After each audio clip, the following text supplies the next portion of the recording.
नमस्कार मेरे दोस्तों, मैं बात कर रहा हूँ आज इंडिया और न्यूजीलैंड का, जो कि आप लोगों ने देखा ही हुआ। इंडिया और न्यूजीलैंड का मुकाबला बेहद शानदार तो कह सकते हैं, लेकिन कह सकते हैं आज हमारी टीम इंडिया हार चुकी है। जो कि पहला मुकाबला टीम इंडिया कह लीजिए बहुत ही आसानी से, यानी कह लीजिए विराट कोहली की चेज मास्टर से की बदौलत हमारी टीम इंडिया ने चेज कर लिया। जो कि कह सकते हैं विराट कोहली की आप जितनी आप तारीफ कीजिएगा उतना ही कम होगा। लेकिन इस मुकाबले में विराट कोहली का कोई बड़ा स्कोर नहीं मिला।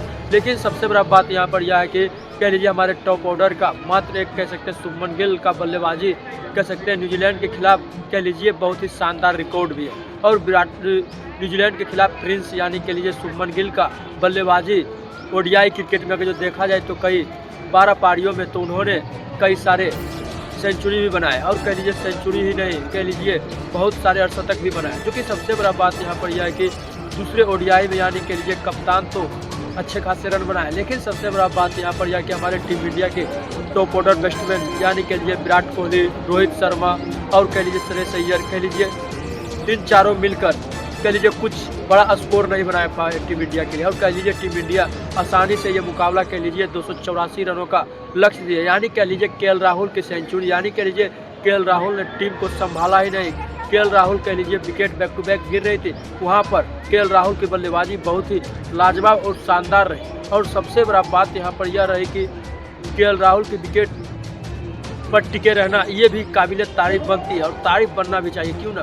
क्योंकि सबसे बड़ा बात यहाँ पर यह है कि 284 रनों का लक्ष्य और टीम इंडिया की बैक टू बैक विकेट गिरना, यानी के लिए रविंद्र जडेजा हो, कह लीजिए हर्षित राणा और कह लीजिए एक दो प्लेयर है, और कह लीजिए वहाँ से हमारे टीम इंडिया विकेट गंवा रही थी और बैक टू बैक विकेट गिरे। और वहाँ पर 112 रनों की शानदार पारी, यानी के लिए 3 साल बाद ओडीआई क्रिकेट में यानी ओडीआई फॉर्मेट में केएल राहुल ने सेंचुरी बनाया। जो कि कह सकते हैं टॉप ऑर्डर में भी खिला लो वो भी वहाँ भी सेट है, मिडिल ऑर्डर में खिला लो वहाँ भी सेट है, विकेट कीपिंग करवा लो वहाँ भी सेट है। और कह लीजिए वही नहीं, केएल राहुल की बल्लेबाजी यह दिखा कि केएल राहुल उस वक्त के लिए जाने जाते हैं जहाँ पर टीम इंडिया शर्मनाक हारते, यानी कह लीजिए लोएस्ट स्कोर रहता तो क्या टीम इंडिया वहाँ से कितना मार्जिन से हारता। और कह लीजिए टीम इंडिया वहाँ से कितना लोएस्ट स्कोर से, और कह लीजिए टीम इंडिया के लिए घटिया प्लेयर यानी कह लीजिए टीम इंडिया के कह लीजिए श्रेयस अय्यर तो कुछ खास कमाल नहीं कर पाए सरपंच साहब। और सब पिछले मुकाबले में 49 रनों की शानदार पारी खेली थी।